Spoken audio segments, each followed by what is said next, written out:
An international commercial flight touched down in the Afghan capital on Monday, the first since the Taliban retook power last month. Kabul airport was left trashed after foreign forces completed their chaotic withdrawal on August 30, evacuating more than 120,000 people from the country. The Taliban have since been scrambling to get it operating again with the technical assistance from Qatar and other nations. There was hardly anyone on the plane, around 10 people, maybe more staff than passengers, said an AFP journalist aboard the Pakistan International Airways flight from Islamabad. The resumption of commercial flights will be a key test for the hardline Islamist group, who have repeatedly promised to allow Afghans with the right documents to leave the country freely. Many NATO nations admitted that they had run out of time to evacuate thousands of at-risk Afghans before the withdrawal deadline agreed between the United States and the Taliban. A PIA spokesman said at the weekend that the airline was keen to resume regular commercial services, but it was too soon to say how frequently flights between the two capitals would operate. Qatar Airways operated several charter flights out of Kabul last week, carrying mostly foreigners and Afghans who missed out on the evacuation. An Afghan airline resumed domestic services on September 3. "This is a big moment. We are very excited," said one airport employee dressed in a blue shalwar kameez and orange high-visibility vest. "It's a hopeful day. Maybe other airlines will see this and decide to come back." A bus painted with a welcome to Afghanistan was waiting to ferry the passengers from the plane to the terminal, but in the end, the new arrivals walked.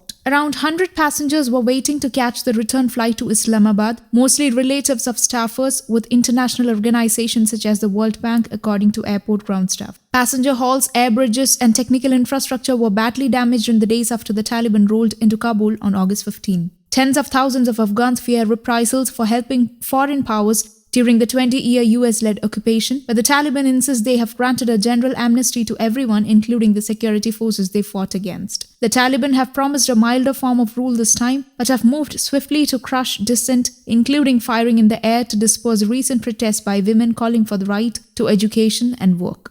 News Desk, Kaumudy Global.